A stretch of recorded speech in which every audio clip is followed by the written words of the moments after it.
Hello friends, and welcome back to my channel.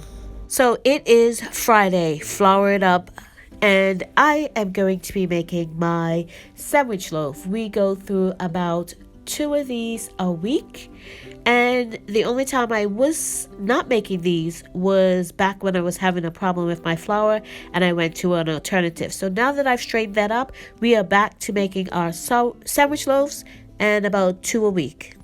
So here are my ingredients for my sandwich loaf. I have flour, sugar, salt, yeast, warm water, butter, and some dry milk powder. And that is it. So I do this in a stand mixer because it calls for a little bit of softened butter at the end, and I don't really want all that on my hand, so I use my stand mixer for it. So into the bowl goes my warm water and my sugar, and I just mix that around just to start dissolving that sugar a bit. And then to this I am going to add my yeast. Now sometimes I just sprinkle it in and leave it, sometimes I mix it in. I don't see any difference. So sprinkle in the yeast. I am going to put the recipe in the description box below. Now yeast, I sometimes use just the dry active yeast, sometimes I use the instant yeast. So what I'm going to do now is bloom it, and here you see it is bloomed to make sure it is active. I always do that. And I'm going to put on my dough hulk on the stand mixer, and I'm going to add the rest of the ingredients to my water, sugar, and bloomed yeast mixture. So the first thing I'm going to add in is going to be my flour. Now I will put in the description box below. I don't know if I already said that. I might have. Please excuse me. It's been a long week. I'm going to put the recipe in the description box below. So if you would like to try this recipe, it is quick and easy. Pretty much I've never had a problem with it other than when I had my problem with my flour. But otherwise than that, it is pretty much a foolproof recipe. So I'm adding in my cups of flour. I push this pour mixer to the limit. 9 times out of 10 will do both my loaves at the same time. Right now I'm only doing one just to show you how I do it. But most times I do the same loaf, and it will start to bog down a little bit. I need a bigger mixer. But you know what? That will have to wait. But it will take 2. It will start to get bogged down, but if you do one at a time, then that works great.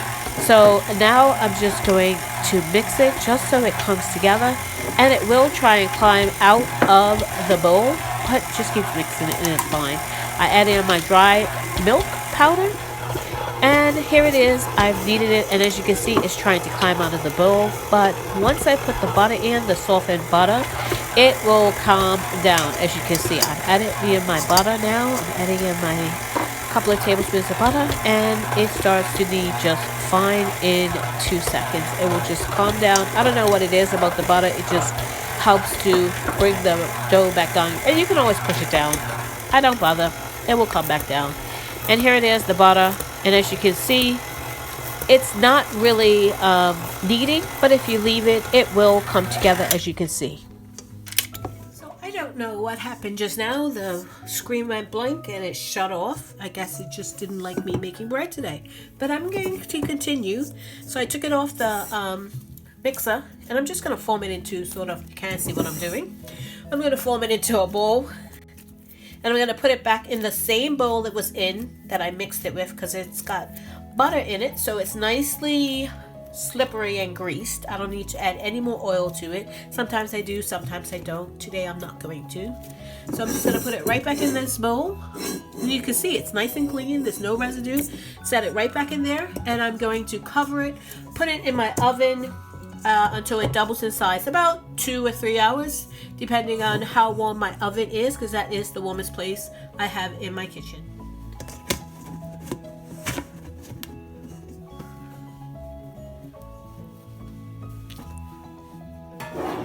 So now I'm going to grease my Pullman loaf pan. I grease mine with butter. It is the large Pullman loaf pan. So it's been about 1 hour and 15 minutes, and I'm going to take my risen loaf out, my risen dough out, and as you can see, it's more than doubled in size. So I'm going to just roll it out here and put it in the pan to proof for a second time.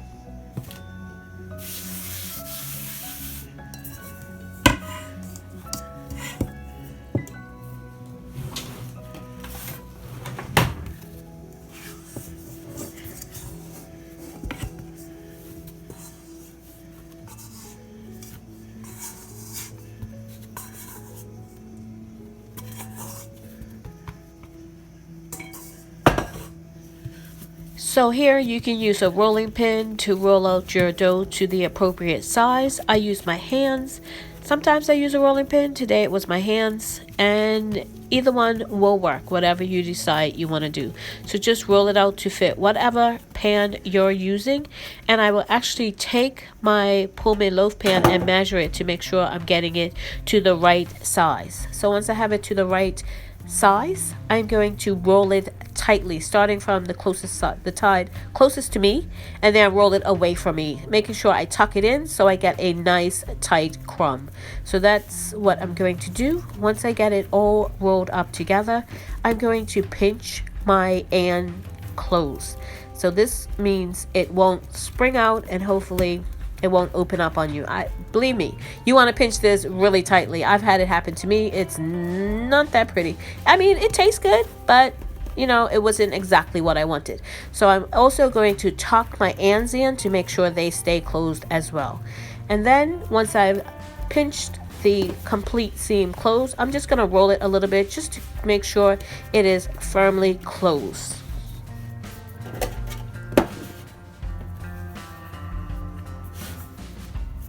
So once I got my dough in, I'm going to press it down. I use my knuckles. Sometimes I use the flat of my hand. Either one works for me. Do what works for you. So now that I've gotten it into my pan, I'm going to put the top on and put it back in my oven for about a half an hour to 45 minutes with the light on. You don't want to do this. I left it too long, and look what it did. It touched the top when I went to take it off, and I let it rise a little bit too far. You don't want to do that. Probably about a half an hour would probably be a better time than 45 minutes. So here it is out of the oven. I baked it for 30 minutes at 350 degrees, and I'm just going to add some butter to the top and let it cool before we cut into it. So I took it out of the pan, let it cool for about 30 minutes. That's all the time we were able to allow it. And here it is. As you can see, it is a nice tight crumb, but it is really soft. So somebody requested a peanut butter and jam sandwich. So yeah, I tore it a little bit with my knife, but that's okay. You can see how soft it still is. And I'm going to make them a peanut butter and jam sandwich. That's what they wanted. It is still warm, but that is okay. I like it with just a little bit of butter on it, but here goes. So that is my regular sandwich loaf bread. So remember, stay safe and keep prepping. Thank you so much for watching. If you haven't subscribed, please subscribe and click that notification bell to be notified when I upload videos.